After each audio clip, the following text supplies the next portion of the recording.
Siswati GX. Today is Friday the 10/10, right?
Emkhulukhaya wetindzaba te-SABC Auckland Park eJozi asikuvusele mbukeli. Sibonge kutsi ukhetse tsine nati letihamba imbili. We have far too few police officers. They do not have the wherewithal to conduct their work properly, the support that they need. Mvundankulu wesifundza seNtshonalanga Kapa Alan Wind usamukele simemetelo samengameli Cyril Ramaphosa sekufumela emasontja etindzaweni letihlaselwe ngemacembu emagenge kulesifundza. You think we're kids? We're not kids, we're transporting kids. We're parents, some of them, of the people who are here, the elders to here. So tomorrow we're not going there. Inhlangano yebashayeli betimoto letitfwala abafunzi eGauteng i-The Greater Gauteng Learner Transport Organisation ibambe imashi lamuhla ikhala ngekuthathelwa timoto litiko letemgwaco netekutfutsa eGauteng. The WAFCON continues. We've had a lot of, there's discussions taking place. Mengameli weCAF Patrice Mtsipe utishaye ngenhlanekela tinsolo tekutsi bakhulumisana nalamanye emave kutsi abambe i-Africa Cup of Nations yalabasikati lekufute ibanjwe ngule Morocco kulomnyaka losetulu.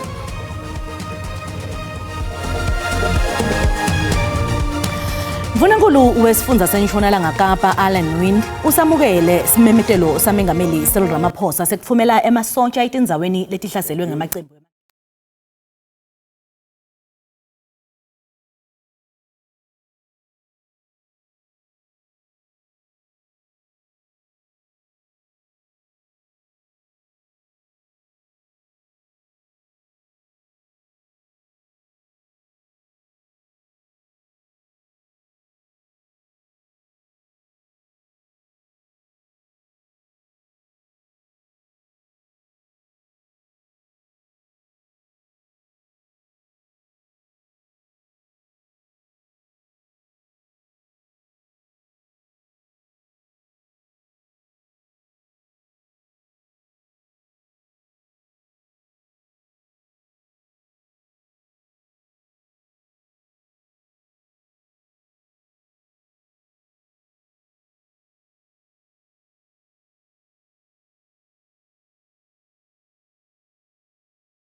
Setfula bukhoma emkhulukhaya wetindzaba te-SABC e-Auckland Park eJozi asidvusele mbukeli. Sibonge ukuthi ukhethe thine nati ledhamba embili. We have far too few police officers. They do not have the wherewithal to conduct their work properly, the support that they need. Mvunankulu wesifundza seNtshonalanga Kapa Allen Windi usamukele simemetelo samengameli Cyril Ramaphosa sekufumela emasontsha etindzaweni letihlaselwe ngemacembu emagenge kulesifundza. You think we're kids? We're not kids. We're transporting kids. We're parents. Some of them, of the people who are here, the elders to here. So tomorrow we're not going there.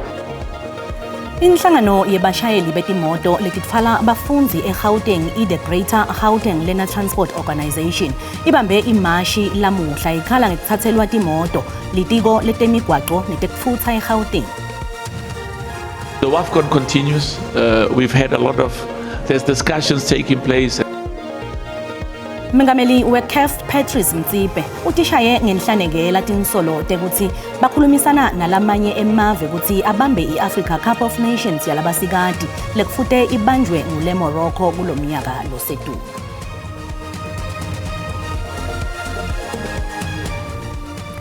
Mvunankulu wesifundza seNtshonalanga Kapa Allen Windi usamukele simemetelo samengameli Cyril Ramaphosa sekufumela emasontsha etindzaweni letihlaselwe ngemacembu yemagenge kulesifundza. Lamasontsha atawusebenzisana nemaphoyisa laveleke abukene nayo lenkinga. Ramaphosa wendele simemetelo itolo ngesikhatsi atfula inkulumo yakhe yebunjalo belive. Simemetelo samengameli sekuthumela emasosha eKapa silandzela kudutshulwa kubulawe bantfu labanyenti kusukela kucale lomnyaka kanti etindzaweni letehlukene letifaka ekhatsi Cape Flats, Philippi East, Kensington kanye neMitchells Plain kuseneludlame lwemagenge kanye nekusetjentiswa kabi kwetidzakamiva. We have far too few police officers. They do not have the wherewithal to conduct their work properly, the support that they need. Uphinze wagcila eludzabeni lwekuniketa masipala weKapa nahulumende wesifundza emandla ekushaya umtsetfo lowengamela kusetjentiswa kwetibhamu nekusesha lamanye emacala lamayelana neludlame.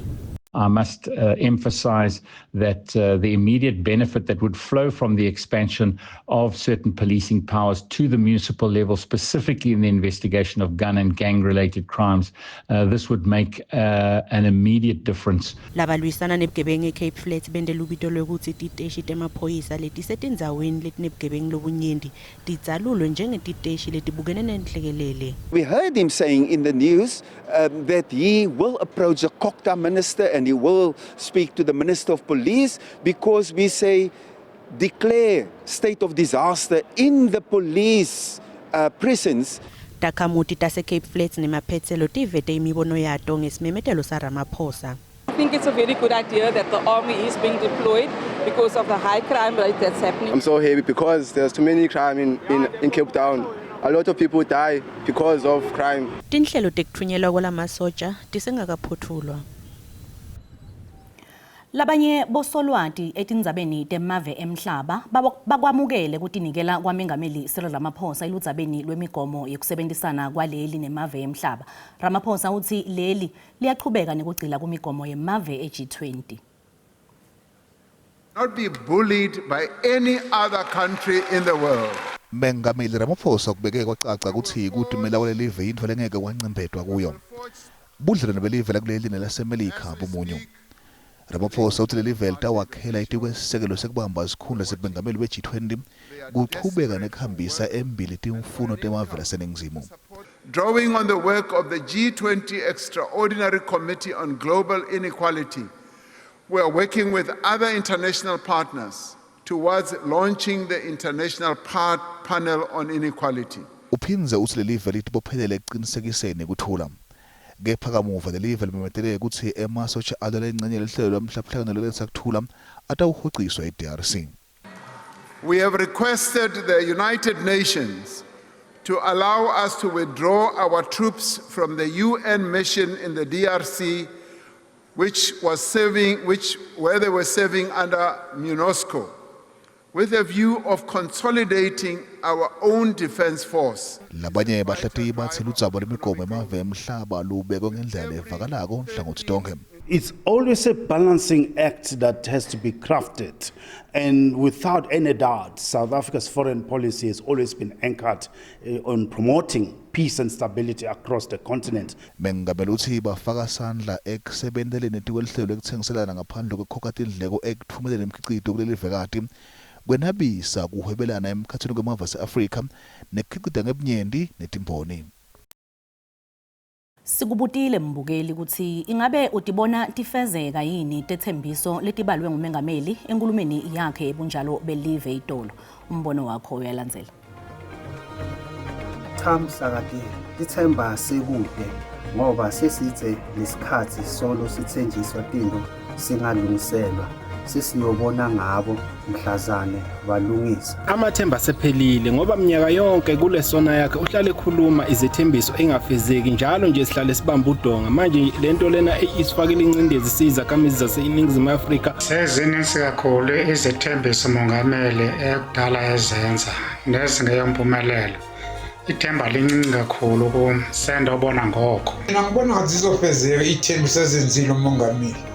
Ngoba phela manje sesiya kuma elections kuzokwenza sure konke kuhamba kahle manje ukuze abantu bakhona ukuthi bavote. Uyathi kumatima kuthemba mongameli ngoba yonke leminyaka uhlala uyathembisa but still akwendeki lutho so angithembi ukuthi khona into le atoyifeza ukuthi donke letinto leti atikhulumile. Lona ngumbono wembukeli iSABC ete yetfeswa ukuthi phendulela ngawo. Emaphoyisa amasipala lomkhulu wekuruleni nesakhamuti lekukholelwa ukuthi ke singumphathi wenkampani yabonogada letimele basolwa ukuthi bangena basesha likhaya lelisePoetfontein eMpumalanga yeGauteng inyanga yendlovana nga-2023 kusolwa ukuthi bathatha impahla lebalelwa ngetulo kwa-1 million wemarandi lefaka ekhathi iloli nenqola yayo. Isimangalo lesakhamuti saseMalawi kuthiwa savulela masipala lomkhulu wasekuruleni icala emva kwelanga kwendeke lesigameko. Leti insolo tivele ngesikhathi lisekele emcunzweni eliphenyo eliphikele libuka ukuthi phatha kwaphoyisa emsebentini Thulan Makakula livele emva kwekomithana yamadlanga. An argument occurred between the truck owner and the plot owner prior to the arrival of the EMPD members. The complainant on request filed an additional statement. He stated that upon arrival, EMPD handcuffed the owner, contradicting their version that suspect had fled.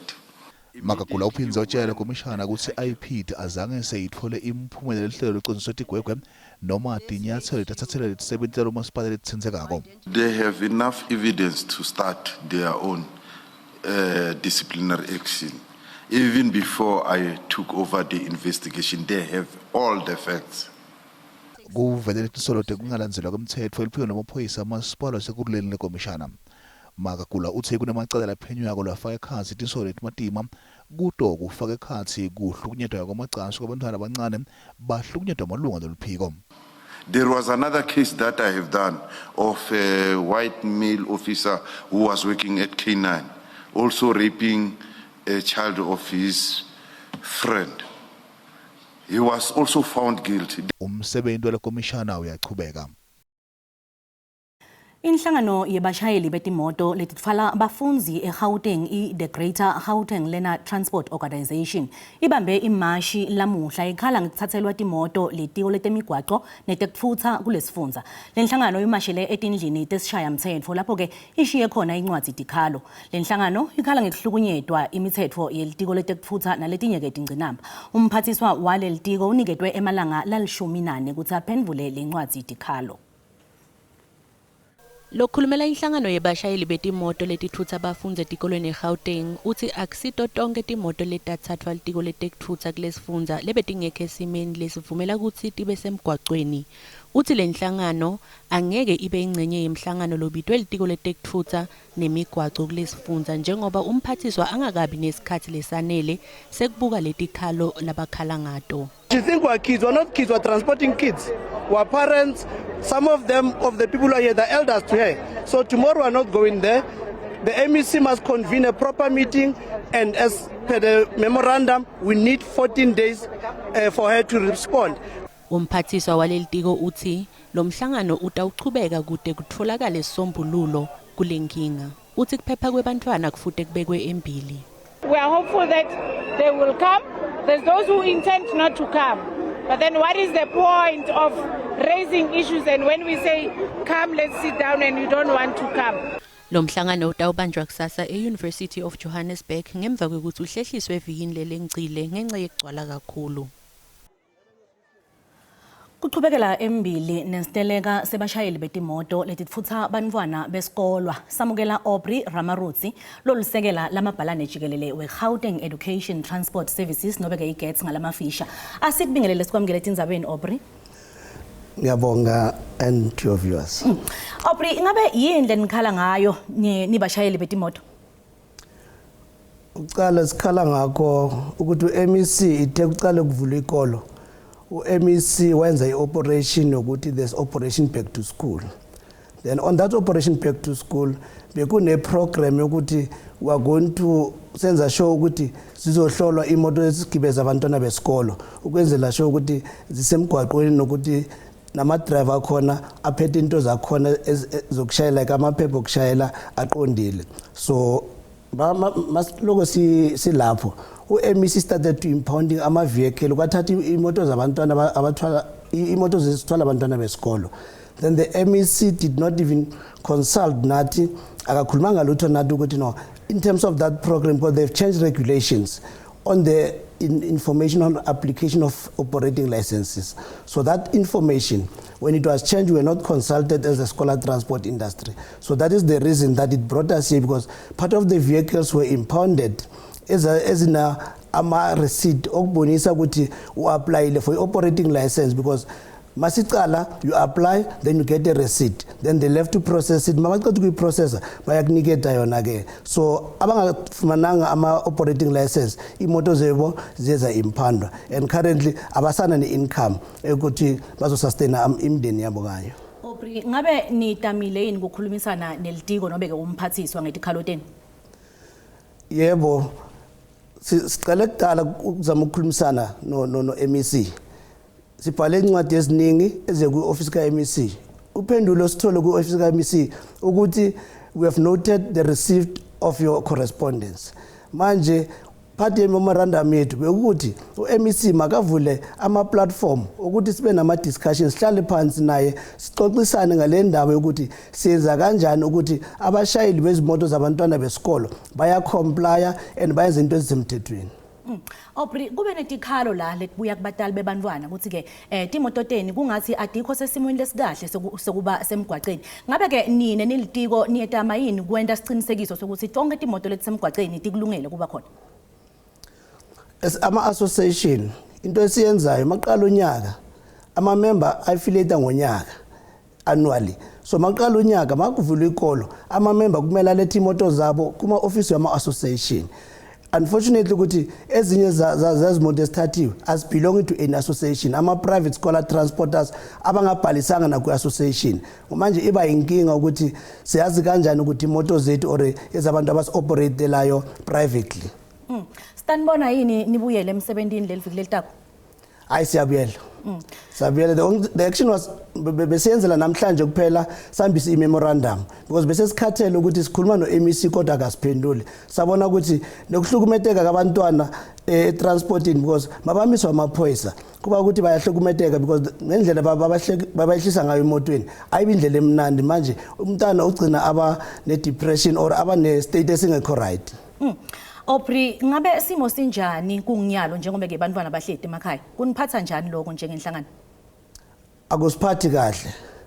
Kusiphatha kabuhlungu singabazali nathi, and into ebhlungu ukuthi thina sifuna ukuthi sivimbe i-harassment ezoba ongoing. So ilanga namhlanje besenzela ukuthi sibonise nje ukuthi siceda le ndaba yokuthi amaphoyisa harass abantwana mabamisi imoto basihlola, and nokuthi namhlanje after submitting memorandum uMEC uzokhuluma ne law enforcement ukuthi ngendlela abaemisa ngazo imoto zethu then mabayimise ngendlela ukuthi bacabanga ukuthi banani bantwana ngaphakathi emotweni. Aubrey, asibonge kakhulu isikhathi sakho. Inkosi. ngu-Aubrey Ramaruti lolisekela lamabhalane wenhlangano iGETS. Kanti-ke takhamuti taseBhambatoni eMpumalanga tisola masipala wembombela ngekungadiniki tidzingoncandi ngendlela lefanele. Leto-ke kulota titfola masibuya ititolo mbukeli.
Wemukelekile mbukeli esigabeni sethu sesibili setindzaba nawusanza ngena ukhethe kahle hlala nathi. Takhamuti taseBhambatoni eMpumalanga tisola masipala wembombela ngekungadiniki tidzingoncandi ngendlela lefanele. Tithi tacala kunganakwa kusukela nga-2016 nakuhlanganiswa masipala wemjindi nembombela. Letakhamuti timashele emahhovisini amasipala wembombela tifuna kunakwe tikhalo tato letifaka ekhatsi emanti. Takhamuti letitfukutsele tiganela unwabu tifuna lushintsho emphakatsini wato. Tithi tinkinga tato tacala ngesikhatsi kuhlanganiswa masipala wemjindi nawembombela. Silwela ukuthi namuhla abantu basekhaya bakhala ngetitandi, residential stands, bakhala ngema-business stands, bakhala ngema-church stands. Bantu bakithi bakhala kakhulu ngendzaba yemandi, ukuthi imandi emjindi akasekho, something that we had kakhulu, indlela besingayisweli ngemjindi. Imigwaco, emanti, nekusolakala kwemisebenzi tinkinga letikhungutsele takhamuti. Asikhoni kuba nema-stands. Sibani labasha sihlala emakhaya kuma-backroom sesithe lesikhathi. Imagine umgogo, makwami, nami nyalo nemntwana nami solo sihlala khaya linye. Sicela indlu, sicela nemisebenzi. Sina 20 years sihlala kaSigwagwane maswirija abhubuka nje angena ekhathi etindlini siyafa kushisa konke nje kuhlangene kunamigwaco asinalutho sibantu njengoba sihleli siyaphila kuphela. Masipala wembombela utemukele letikhalo kanzi netinhlelo tekubukana nato tiyachubeka. Singumkhandlu siyakwati lokho futhi abaqali kuyikhuluma lenzaba. Kuleli viki leliphelile nje lomunye wabaphathi bethu udile la utokhuluma nabo ngendzaba yetitanti. Bantu bakithi ke kumele bakwati lokho ukuthi umhlaba kumele uqale ufake tinsita ngembi kokuthi mhlambe udlulisele ebantwini noma uthengise. Imbizo ekuphakelwa kwetidzingo ncandi ihlelelwe evikini lelitako. I-radio idlala inzima lenkulu kuxhumanisa abantu. Kutfutfuka kwekwephephesha kwente kwabalula ukuthi ukhone kulalela umsakazo wakho noma ngabe ukuphi nemhlaba. Lamuhla i-World Radio Day kanzi sibone kukuhle ukuthi sixhumane nebalingani bethu beligwalagwala FM eMpumalanga sibungade nabo lelilanga. Friday! Happy World Radio Day! Kusukela ekuphumeleli lapha idzebe emhlaba yango 1995 iradio yadlala inzima lenkulu. Lolusuku nje kubungatwa ke inzima ledlalwa ngomsakazo ekuxhumaniseni abantu cishe emhlaba wonke. Njengoba sichubeka nekubungata i-World Radio Day basakade beligwalagwala FM bavakalise imibono yabo leyahlukene ngalelilanga. Ngekwenta njalo babe bagcile nato kwesicubulo salonyaka lesithi Radio and Artificial Intelligence. AI is a tool, not a voice. AI idzinga wena nami ukuthi nayo ichubekele phambili ukuthi nayo develop. Kusho kona ukuthi kuphela kwaleminye imisebenzi kucreateka kwaleminye imisebenzi. Let's adapt and evolve. Namhla njengoba sibungata i-World Radio Day ngithi kuwe nalapho ubukele khona. Qhubeka usupport umsakazo lo ngaphasi ko-SABC kakhulu ligwalagwala FM. I-radio iyachubeka nekushintsha impilo tebantfu kakhulukati talabo labahlala emphakathini leswele. Let's a World Radio Day njoba ke sibungata lilanga alemsakazo kubaleka ke kwemsakazo. I-SABC ngiyokuphela lenetiteshi tekusakata letilishumi nesiphohlongo kule ngabathi e-Afrika letisakata ngato tonke tilwimi letisemthethweni kuleli.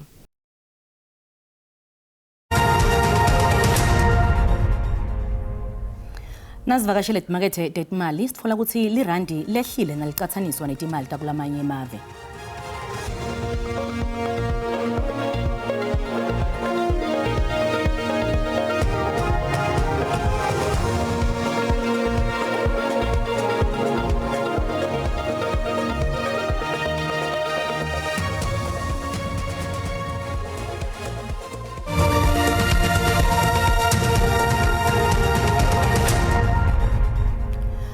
Mengameli weCAF Patrice Mtsipe utishaye ngenhlanekela tinsolo tekuthi ke bakhulumisana nalamanye emave ukuthi abambe iAfrica Cup of Nations yalabasikati lekufute ibanjwe ngule Morocco kulonyaka. Mtsipe uthi iWAFCON lephinze ibe yekuhlungela indzebe yemhlaba letawubanjelwa kule Brazil nga-2027 itawuchubeka ibanjelwe kule Morocco njengoba ke bekuhleliwe kulenyanga letako.